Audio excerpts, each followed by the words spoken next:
Salut tout le monde, c'est Petit Ninja. Aujourd'hui on se retrouve donc pour cette vidéo de présentation du kit du RX78-2 version K qui est fini. Voilà, ça y est, il est terminé.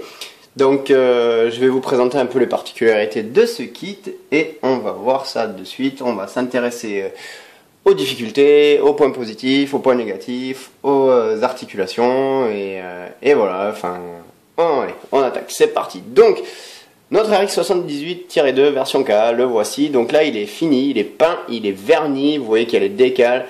Il est prêt, voilà. Il va prendre la poussière, ça y est. Donc on va commencer avec les articulations, je pense. Donc là, vous voyez qu'il est entièrement équipé. Donc je vais le déséquiper, on reviendra dessus après. Hein. De toute façon, on va tout voir ensemble. Pour l'instant, moi, je préfère attaquer avec les articulations dans un premier temps pour bien tout vous montrer. On verra ensuite pour ce qui est des accessoires, des armes et du bouclier que je vais retirer de suite. Tac.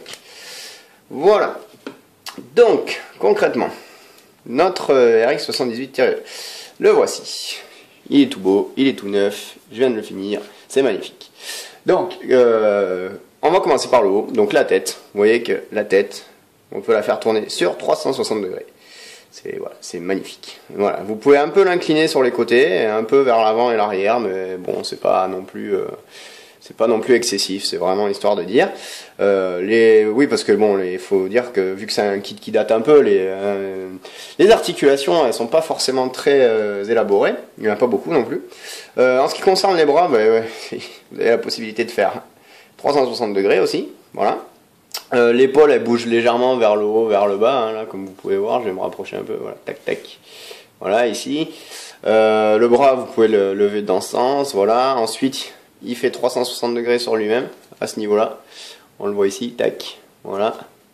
Ensuite, il y a une double articulation, il y en a une là, donc ça vous permet de bien le plier comme ceci, puisque ça va plier là et à l'intérieur de cette pièce-là, donc tac, on peut le mettre comme ça, voilà.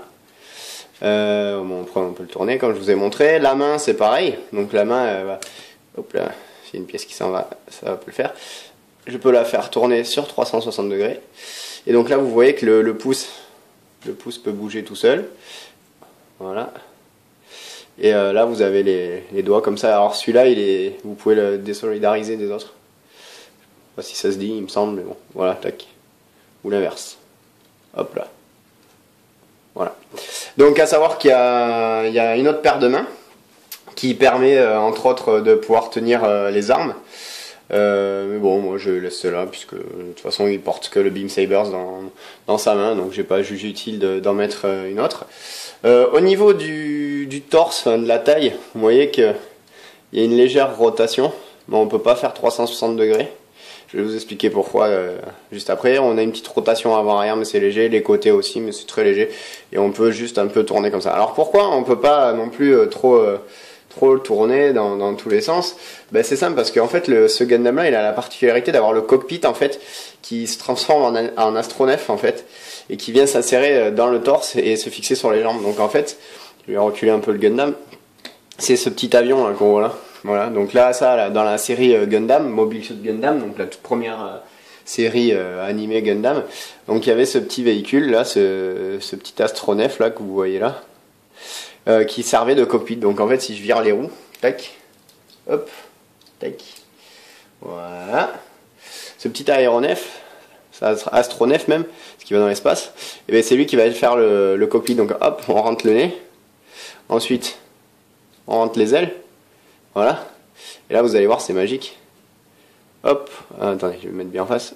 Quand je fais ça, hop là, vous voyez que la dérive, elle se plie aussi, voilà, et du coup on se retrouve avec ça. Hop, voilà. Et donc ça, c'est là où est le pilote. Et ça, du coup, ça vient se fixer dedans, à ce niveau-là. Je vais me rapprocher. Hop, pardon, je vais tout bouger. Voilà, donc ceci, ça vient là-dedans. Donc c'est le cockpit. Voilà, donc vous avez la possibilité d'avoir deux cockpits, puisqu'il y en a un dedans. Il y en a un plus détaillé que je vais vous montrer, et il y a celui-là donc qui se transforme en petit aéronef. Donc je vais le remettre en aéronef, histoire de continuer, enfin juste pour illustrer quoi. Hop là. Voilà. Tac. Donc ça c'est le petit astronef qui se transforme donc en cockpit accessoire. Donc clac, ça vient où? Ça vient là. Attention, hop là, voilà. Donc vous voyez, en fait le torse il est creux, Et voilà. Et donc ça, c'est vraiment comme ça dans la série originale. Hein. Je veux dire, c'est pas juste le kit qui est comme ça, c'est vraiment comme ça. Et donc vous voyez que la partie est là, c'est ce que je vous ai montré tout à l'heure. Mais là, c'est une version plus détaillée, plus réaliste. Donc est-ce qu'il va me faire le focus? Vas-y, focus. Focus pas. Bon, je vais le faire moi-même. Hop. Non, il veut pas. Voilà. Donc là, vous le voyez bien. Vous voyez que ça reprend quand même les couleurs et la forme du petit astronef que je vous ai montré. Donc moi, je l'ai un peu travaillé. Logiquement, c'est tout gris, mais moi, vous voyez que j'ai rajouté du noir et du doré, histoire d'ajouter une petite touche de réalisme. Voilà. Donc c'est cette pièce-là. On peut aussi l'enlever. Hein. Tac. Vous voyez, c'est sur deux petits manchon, et voilà, ça rentre par là, et voilà. Donc vous voyez, ça c'est assez proche de ce que je vous ai montré tout à l'heure en forme, mais en plus détaillé. Vous voyez que donc du coup ici, eh ben, je suis assez limité sur les rotations à cause de cette pièce. Voilà. Donc du coup, tac, je le remets là-bas, je me remets en autofocus, même s'il marche pas très bien, c'est pas grave. Donc voilà, ça c'est fait, et du coup le torse qui est creux vient glisser là-dessus. Voilà. Hop. Et voilà. Maintenant, vous savez pourquoi là, le torse est si peu pas flexible, non, articulé. J'y arrive. Je suis un peu fatigué, je suis malade. Hein. Voilà. Donc là, c'est l'ouverture du cockpit. Vous voyez, tac, j'ai juste à tirer vers le haut. Et du coup, on voit le cockpit qu'on voyait tout à l'heure avec le pilote au fond. Bon là, on voit pas bien. On s'en fout, c'est pas grave. Voilà. Hop. On va passer au backpack. Donc le backpack qui est là. On voit que là il y a un des deux beam sabers, l'autre si j'enlève la lame je peux le mettre ici, donc là il y a un trou, et ça en mange dedans. Là vous voyez qu'il y a le backpack, je vais essayer de faire un petit focus. Encore, voilà.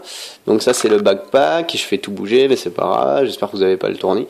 Donc là les 4 tuyères de réacteur sont orientables, voilà comme ceci. Voilà, pas plus ni moins. Ensuite ici tant qu'on est derrière, cette partie là ne bouge pas, elle est fixe. Bon, ça limite un peu le mouvement des jambes, ben, tant pis, c'est comme ça.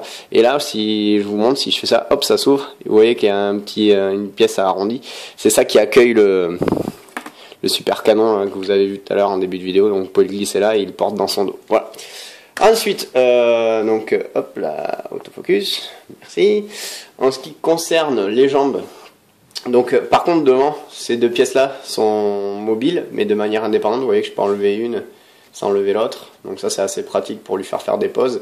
Sur les côtés ici, vous voyez que là aussi je peux les lever, hop voilà, sur les côtés.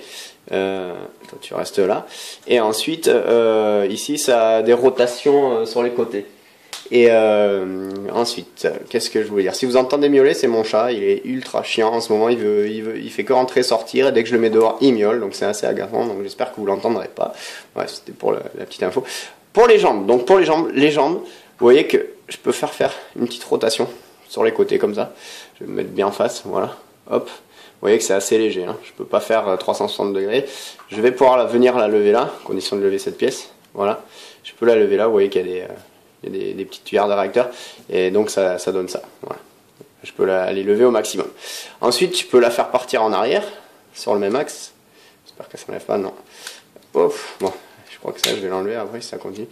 Vous voyez que en arrière, je peux pas aller plus loin que ça, parce qu'il y a cette pièce-là, que je vous ai montré tout à l'heure, qui est fixe, et qui bien sûr l'empêche d'aller plus vers l'arrière. Donc après, on a par contre deux articulations là et là, deux points d'articulation. Donc le premier, le voilà. C'est celui-là, là, celui qui est ici. Donc vous voyez que la jambe est là. Et après, vous voyez, enfin il y a le deuxième là, on le voit pas bien, mais j'ai pas bien illustré en deux parties. Il faudrait que je vous montre bien en deux parties. Donc le premier, c'est celui-là, voilà, qui est là. Et le deuxième, c'est celui du haut qui va vous permettre quand même de positionner la jambe de cette façon. Donc si on regarde bien, il y a quelques petits détails à ce niveau-là. Voilà, au niveau du genou, il y a des petits pistons qui bougent, c'est assez sympa. Donc ça, c'était pour la jambe. Au niveau du pied, vous avez cette partie qui bouge, voilà. Le pied va être rotatif sur les côtés, mais vous voyez que c'est assez limité. Je peux pas faire un 360 à cause de cette pièce justement. Je peux aller faire au bas, voilà, juste comme ça. Donc ça reste assez limité au niveau des articulations. Mais bon, faut pas oublier que c'est un kit qui est un petit peu datant maintenant. Hein, il date hein, quand même. Il est plutôt récent, donc forcément au niveau des articulations, on n'est pas non plus, c'est pas ultra poussé. Hein, voilà, c'est sûr que par rapport à un kit de 2010, par exemple, il va déjà y avoir pas mal de différences. Donc voilà, donc ça c'était pour les articulations. Ici vous voyez qu'il y a des petits trous au niveau des avant-bras à ce niveau là.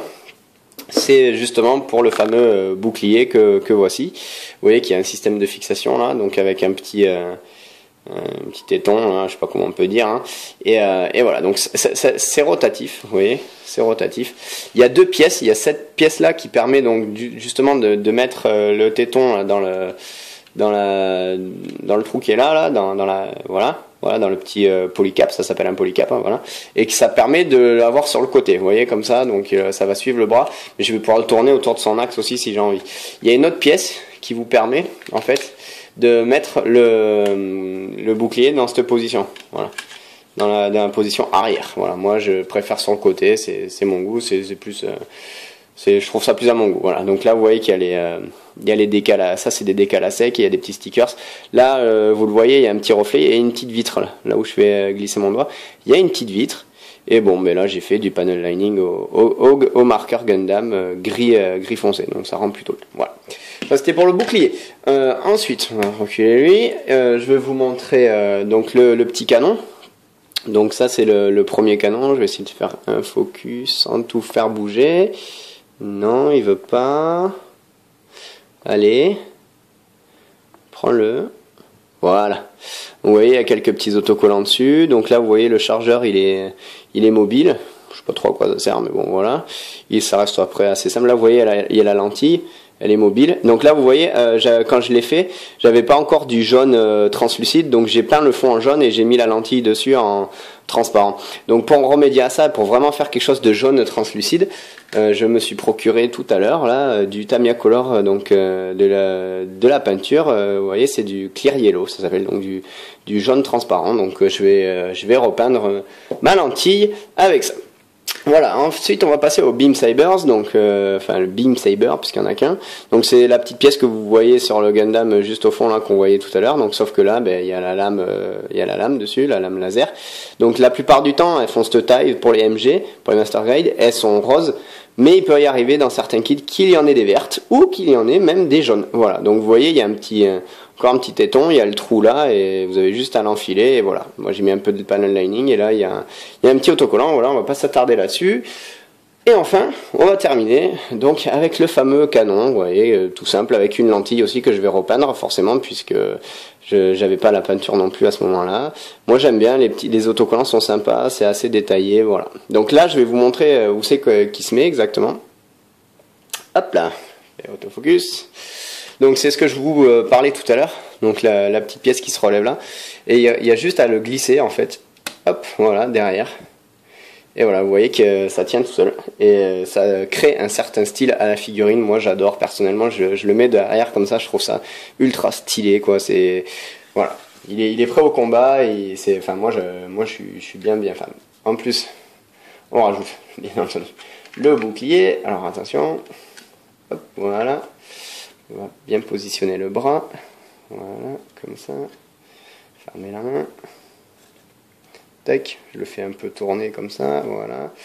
Je vais le remettre dans la position dans laquelle il était tout à l'heure, au début de la vidéo, histoire que ce soit un peu plus dynamique. Voilà. Et pour ce qui est du Beam Sabers, eh bien, on va le mettre tout simplement dans la main qui est là. Pas besoin qu'elle soit forcément très fixe, ça tient très bien. Et voilà. Tac. Il est prêt, il est en pose dynamique. Voilà, ben c'est fini. Je vous ai présenté à peu près tout ce qu'il y avait à dire par rapport à cette figurine. Qu'est-ce que je pourrais rajouter d'autre? Donc oui, un des points négatifs de ce kit, c'est bien entendu, comme je vous ai dit, le manque d'articulation. Il est quand même assez rigide et vous êtes assez limité pour les poses dynamiques. Bon, après ça, c'est peu importe. Moi, je le mets dans cette position sur mon étagère. Je trouve ça super stylé et ça suffit largement. Ensuite, l'autre point négatif que j'ai trouvé, je vais vous montrer, c'est ici. C'est, vous voyez cette épaule là, il y a une séparation entre le biceps et l'épaule qu'on voit ici, entre l'épaulette. Et du coup, voilà, merci pour l'alarme, ma chérie, qui vous fait un petit coucou à sa façon. Bon bref, c'est pas bien grave. Ça, si vous avez reconnu, c'est du Samsung. On est Samsung fanboy ici. Bon bref, ça c'est un détail. Donc la petite épaulette, enfin pas l'épaulette parce que l'épaulette c'est ça, mais la petite épaule qui est là, d'ailleurs on voit un petit trait noir. Mais j'ai eu un petit, enfin J'ai eu un petit souci, oui, mais d'abord je vais commencer par le commencement. C'est-à-dire que c'est une pièce qui est séparée en deux. En fait, c'est deux pièces qui en forment qu'une seule, qui sont réunies avec un polycap dedans. Et à la base, cette pièce, donc celle-ci là qu'on voit juste ici là derrière mon doigt, celle-là là, elle était grise. Mais quand je vous dis grise, c'est grise comme ici, hein, vous voyez, vraiment un gris foncé comme ça. Alors que c'est l'épaule et qu'elle est censée être blanche. Ce qui est un peu dommage puisque à la base, les Gundam peuvent être des kits qui peuvent être réalisés en no paint, c'est-à-dire que vous avez juste à l'assembler sans le peindre et hop, c'est bon, vous pouvez le mettre sur l'étagère. Donc c'est un peu dommage parce que ça va forcément, pour ceux qui vont pas vouloir peindre le kit, vous allez avoir une épaule grise au lieu d'une épaule blanche et ça c'est un peu dommage, mais bon, c'est pas bien grave, vous pouvez mettre un coup de bombe même si vous voulez pas tout peindre. Peindre une pièce n'est pas dramatique si vous savez, si vous avez qu'à regarder la vidéo tuto que je vous ai montré, ça prend 2 secondes et puis voilà, si vous voulez pas peindre le reste, ça sera une solution de secours. L'autre point négatif que j'ai toujours par rapport à cette pièce, c'est comme je vous ai dit, c'est 2 pièces qui sont réunies en une. Moi je les avais collées, mastiquées, apprêtées et peintes pour plus qu'on voit la séparation. Et en enfilant donc la pièce dans l'axe, parce que en fait si vous voulez, là vous avez le torse et ici en fait il y a un axe de chaque et de l'autre côté aussi, dans laquelle s'emmanche l'épaulette et le bras. Et en mettant le bras, ça a forcé un peu et ça m'a ouvert la pièce en deux, donc ça a fait une petite séparation. Bon, c'est pas bien grave, ça se voit pas beaucoup, mais c'est quand même un peu dommage. Voilà, donc ça c'était vraiment pour les points négatifs. Après, les points positifs, ça reste un kit qui est superbe. Moi j'adore franchement le style. Il a des pieds un peu gros, mais ça fait un certain style. Et puis au moins il est bien stable. Et voilà, puis bon, c'est le mythique Gundam, quoi, le RX-78. Bon, c'est une version KA, donc il a les jambes un peu plus longues. Il a un design légèrement différent que celui d'origine. Mais bon, moi j'aime bien les décals et les stickers qu'ils ont mis dans ce kit, c'est très réaliste, moi j'adore, franchement il a de la gueule. Et alors le canon dans le dos, moi je trouve ça vraiment juste surstylé, c'est vraiment... Voilà, moi je suis ultra fan, voilà, quand je le mets comme ça me plaît énormément. Voilà, bon après question de goût, hein, ça c'est vous qui voyez. Voilà, donc après j'ai pas mal détaillé l'inner frame aussi, mais on va pas s'attarder dessus. Vous avez les photos sur ma page Facebook, donc sur Hobby Ninja sur Facebook. Si vous êtes inscrit dessus, vous la trouverez. De toute façon, vous avez un lien sur la page d'accueil de la chaîne. Donc je vous propose d'aller voir les photos et vous pourrez voir plus en détail le kit. Voilà, sinon que dire de plus, c'est un kit que j'ai réalisé assez vite, sans trop de complexité, sans trop de problèmes. Il est assez simple à réaliser, voilà, donc même si vous êtes débutant, n'ayez pas peur, même si c'est un master grade à 1 centième, il est pas super compliqué à faire, donc n'hésitez pas, si ça vous dit, faites-le. Voilà. Écoutez les amis, on va s'arrêter là, et puis on se retrouve dans la prochaine vidéo sur ma chaîne, donc laissez des commentaires, des j'aime, faites tourner, et je vous dis à bientôt, bye bye.